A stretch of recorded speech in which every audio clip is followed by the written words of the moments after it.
ओम शांति। आज 20 मार्च 2023 की बाबा की साकार महावाक्य।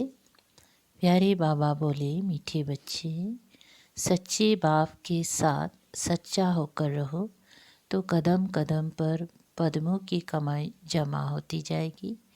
प्रश्न, कौन सी प्राप्ति भगवान के सिवाय दूसरा कोई करा नहीं सकता है? कौन सी प्राप्ति भगवान के सिवाय दूसरा कोई करा नहीं सकता है?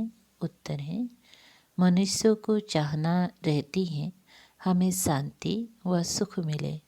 शांति मिलती है मुक्ति धाम में और सुख मिलता है जीवन मुक्ति में। तो मुक्ति और जीवन मुक्ति, इन दोनों चीज़ों की प्राप्ति भगवान के सिवाय दूसरा कोई करा ना सके। तुम बच्चों को अब ऐसी भटकती हुई आत्माओं पर तरस आना चाहिए। बेचारे रास्ता ढूंढ रहे हैं, भटक रहे हैं, उन्हें रास्ता दिखाना है। गीत, इंसाफ की डगर पर। ओम शांति। ये गीत भी बच्चों के लिए है, क्योंकि सच्चाई पर सच्चे बाबा की डायरेक्शन पर बच्चे ही चलते हैं। फिर कोई तो अच्छी रीति चलते हैं, कोई नहीं भी चलते हैं। जो चलेंगे वही ऊंच पद पाएंगे, नहीं चलेंगे तो वह ऊंच पद पा नहीं सकेंगे। बाप व साजन के साथ सच्चा रहना है, क्योंकि उनकी सच्ची मत मिलती है।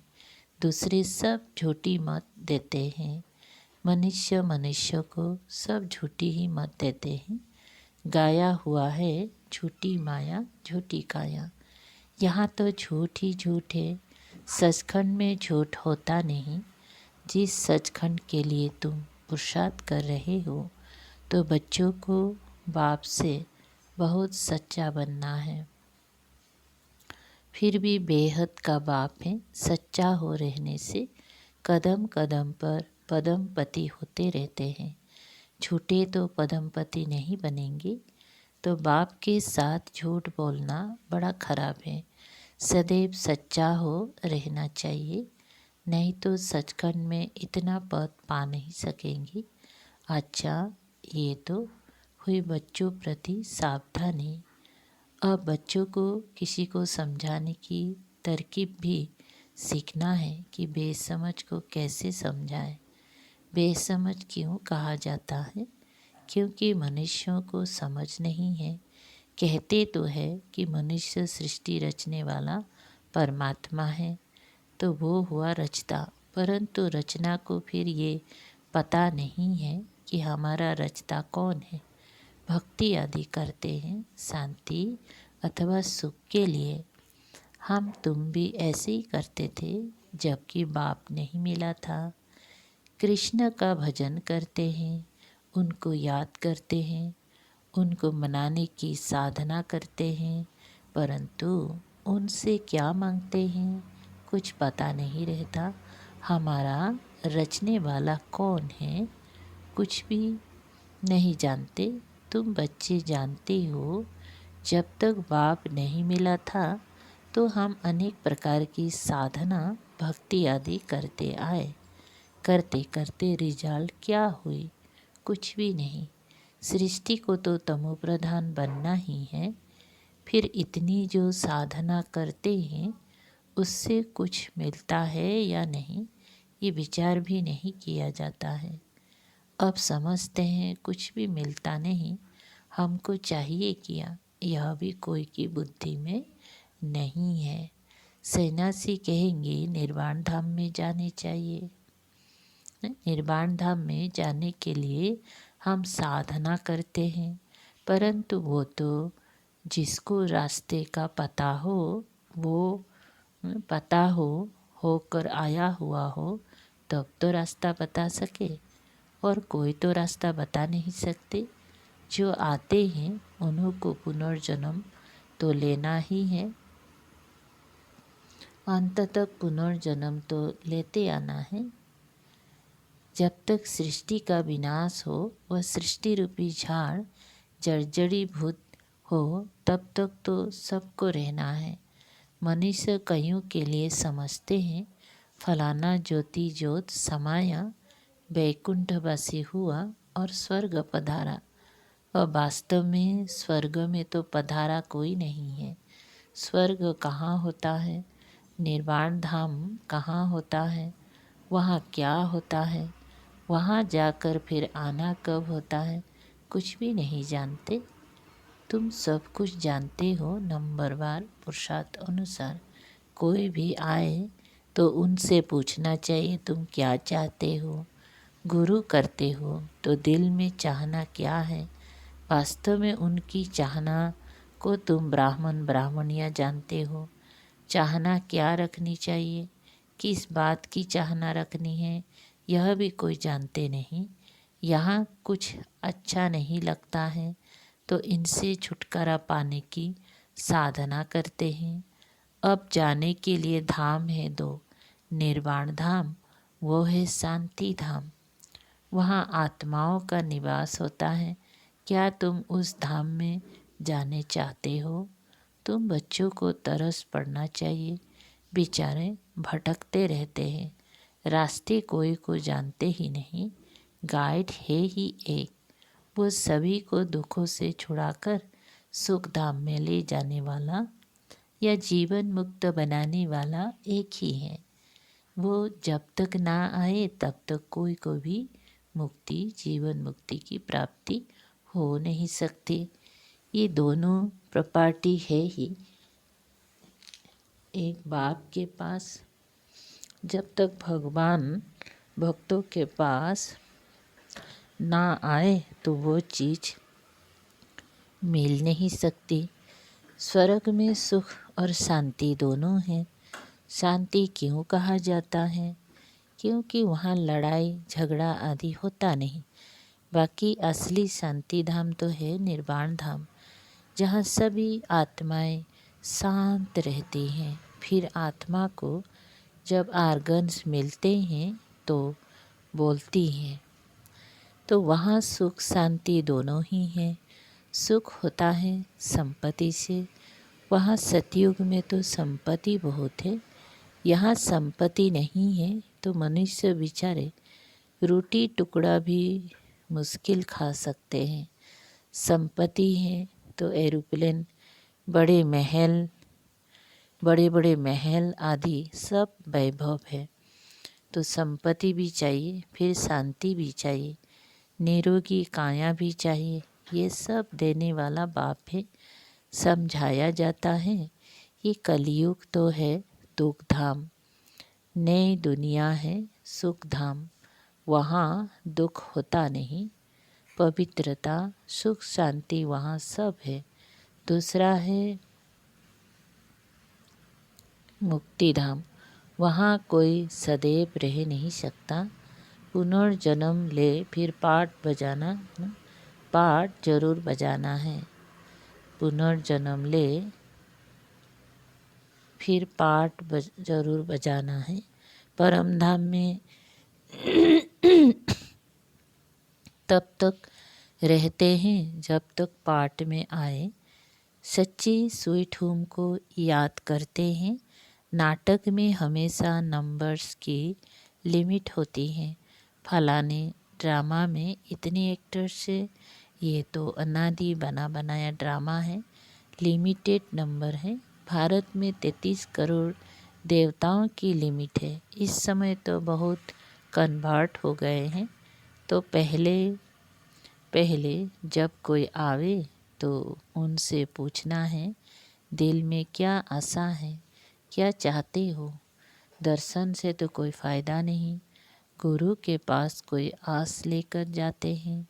एक तो आस रहती है कुछ मिले, आशीर्वाद दे, हम फलाने में जीते। कोई कहते हैं हमको ऐसा रास्ता बताओ जो हम सदैव शांति में रहें। मन बड़ा चंचल है, बोलो शांति तो मिलेगी परम धाम में। एक है शांति धाम, दूसरा है सुख धाम, तीसरा है दुख धाम। तुम क्या चाहते हो?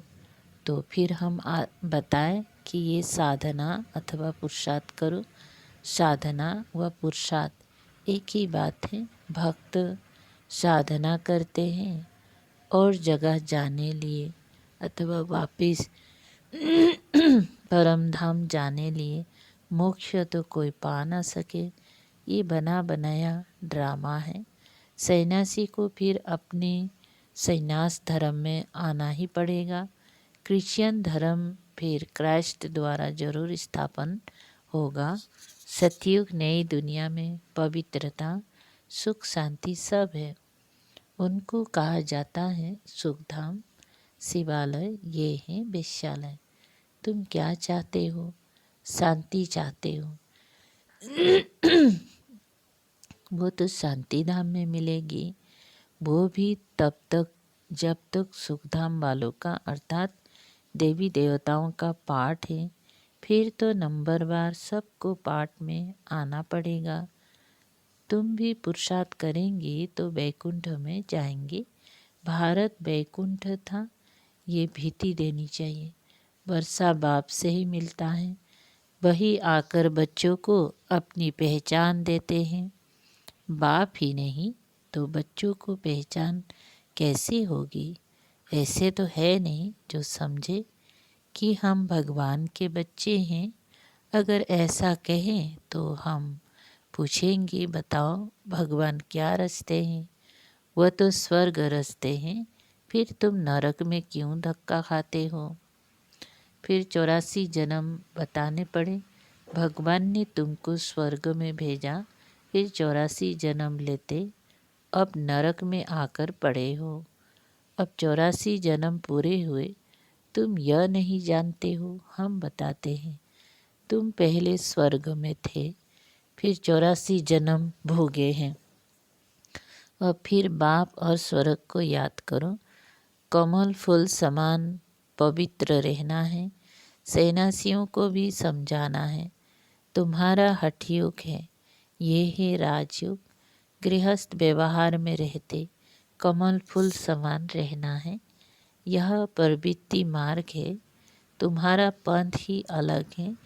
निर्वृत्ति मार्ग का यह प्रवृत्ति मार्ग है, जीवन मुक्ति पाने का। हमको भी बाबा ने बताया है। अब तुम बाप को याद करो तो अंतमति सो गति हो जाएंगी। विकर्मों का बोझा विनाश, विकर्मों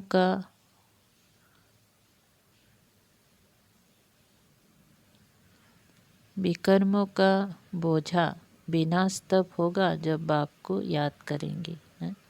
विकर्म का बोझा विनाश कब होगा? जब बाप को याद करेंगे। ये दो स्थान है जहाँ सुख शांति मिल सकता है। तुमको क्या चाहिए? क्या स्वर्ग में जाने चाहते हो? गाया जाता है तुम मात पिता। अगर तुमको सुख घनेरे चाहिए तो गृहस्थ व्यवहार में रहते राजयोग सीखो। पावन भी रहना है, फिर दोनों में से जो रहे बंधाईमान नहीं है। स्वर्ग का मालिक बनने वाले नहीं होगा तो लटकना थोड़ी है। बाप और वर्षे को याद करना है और पवित्र रहना है। एक सन्यासी ने लिखा है, मैं साधु हूँ परंतु रास्ते का पूरा पता नहीं पड़ता है। सुना है आपके द्वारा रास्ता मिलता है। अब क्या करूं? हम आपका बन जाएंगे तो फॉलोअर्स सहित आ जाएंगे, परंतु ऐसे कोई बन नहीं सकते हैं। वो समझते हैं फॉलोअर्स को हम जो कहेंगे वो मानेंगे, परंतु ऐसे तो करेंगी नहीं। पीके का नाम सुनकर कहेंगे इनको जादू लगा है। हाँ, कोई निकल भी आए, बाकी हम कोई सन्यासी के आश्रम को हाथ करने वाले नहीं हैं। समझो, कोई समझ लेते हैं ये मार्ग अच्छा है तो क्या हम उनका आश्रम संभालेंगे क्या? हाँ, बच्चियाँ जाकर भाषण करेगी, अगर पसंद आएगा तो रहेगी, बाकी आश्रम को हम क्या करेंगे? लिखा है हम आकर कुछ शिक्षा पा सकते हैं तो उनको लिखना पड़े। तुम साधना करते हो कहाँ जाने के लिए?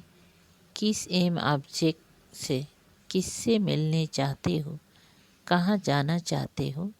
तुम तो हो हठयोगी सन्यासी, हमारा है यह राजयुग। यह सिखलाने वाला है परम पिता परमात्मा। ये कलयुग है, सुखधाम सतयुग है। और यह कलयुग है दुखधाम, सतयुग है सुखधाम। कलयुग में देखो अनेक धर्म हैं, कितनी लड़ाई झगड़े हैं। सतयुग में तो एक धर्म है, वो है सतु प्रधान दुनिया। यथा राजा रानी तथा प्रजा, सतु प्रधान। यहाँ है यथा राजा रानी तथा प्रजा तमो प्रधान। यह कांटों का जंगल है, वो फूलों का बगीचा है। तो मार्ग है ही दो, हठयोग और राजयोग। यह राजयोग है स्वर्ग के लिए। राजाओं का राजा स्वर्ग में बनेंगे। स्वर्ग स्थापन करने वाला है परम पिता परमात्मा, वही राजयोग सिखलाते हैं।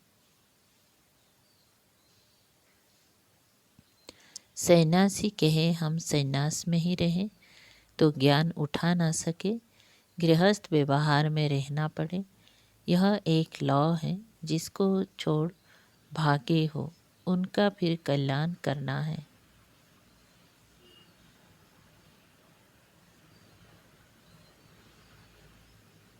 पहले तुम अच्छी रीति समझो, फिर चैरिटी बिगिंस एट होम। तुमने स्त्री को छोड़ा है, अगर बाल ब्रह्मचारी होगा तो माता पिता को छोड़ा होगा, उनको भी समझाना है। कायदे कानून तो पहले ही समझाने हैं। पुरानी दुनिया को नया बनाना ये तो बाप का ही काम है। बाप को परमधाम से आना पड़ता है, वो है पतितों को पावन, नरक को स्वर्ग बनाने वाला। स्वर्ग में रहते ही हैं देवी देवता, बाकी सब निर्वाण धाम में रहते हैं। सबको सुख शांति देने वाला वो एक ही है। बाप आते ही हैं एक धर्म की स्थापना कर, बाकी सब का विनाश करने, और सब परम धाम में जाकर निवास करेंगे। ये कयामत का समय है। सब हिसाब किताब पूरा कर वापिस जाएंगे। सभी आत्माओं को अपना अपना पार्ट मिला हुआ है। कोई कितनी जन्म पार्ट बजाते हैं। सबको तमो प्रधान बनना ही है, बाकी वापिस कोई जा नहीं सकते ना। फिर मोक्ष ही होता है, बाकी हुई मुक्ति जीवन मुक्ति। हम जीवन मुक्ति के लिए पुरुषार्थ करते हैं, इसमें मुक्ति भी आ जाती है। तुम अगर मुक्ति चाहते हो तो अच्छा, बाप को याद करो तो विक्रम विनाश हो और तुम बाप के पास चले जाएंगे।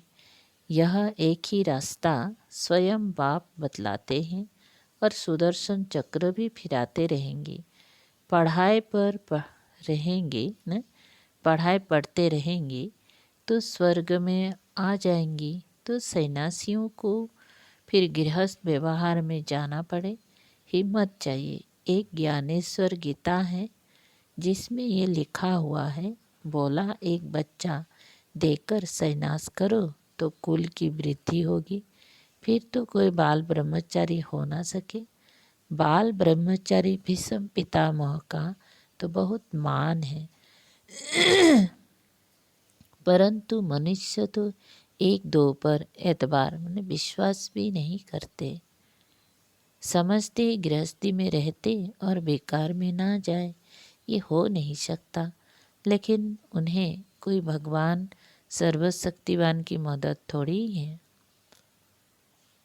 ना कोई में राजयोग सिखाए स्वर्ग की स्थापना करने की ताकत है। सबको दुखों से छुटकारा दिलाकर सुख में ले जाना, ये सिवाय परमात्मा के कोई कर नहीं सकता। दोनों दरवाज़ों की चाबी बाप के पास है।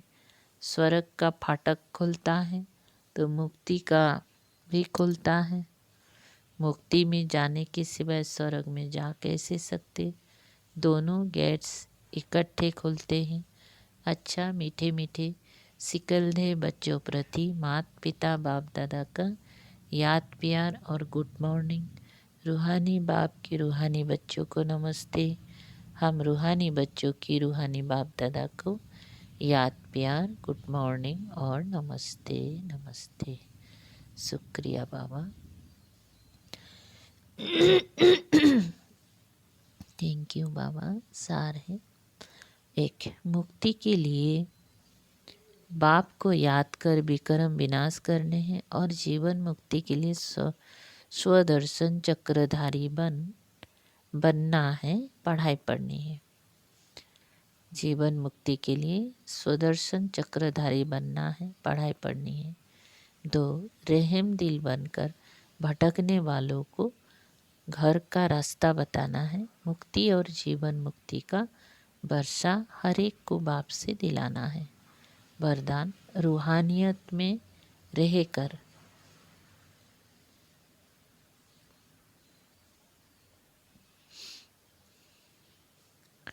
रूहानियत में रहकर सोमान की सीट पर बैठने वाले सदा सुखी सर्व प्राप्ति स्वरूप भव। विस्तार, हर एक बच्चे में किसी न किसी गुण की विशेषता है। सभी विशेष है, गुणवान है, महान है, मास्टर सर्वशक्तिवान है। ये रूहानी नशा सदा स्मृति में रहे, इसको ही कहते हैं सोमान। इस सोमान में अभिमान आ नहीं सकता। अभिमान की सीट कांटों की सीट है, इसीलिए उस सीट पर बैठने का प्रयत्न नहीं करो। रूहानियत में रहकर सोमान की सीट पर बैठ जाओ तो सदा सुखी, सदा श्रेष्ठ, सदा सर्व प्राप्ति स्वरूप का अनुभव करते रहेंगी। स्लोगन, अपनी शुभ भावना से हर आत्मा को दुआ देने वाले और क्षमा करने वाले ही कल्याणकारी हैं। अपनी शुभ भावना से हर आत्मा को दुआ देने वाले और क्षमा करने वाले ही कल्याणकारी हैं। ओम शांति।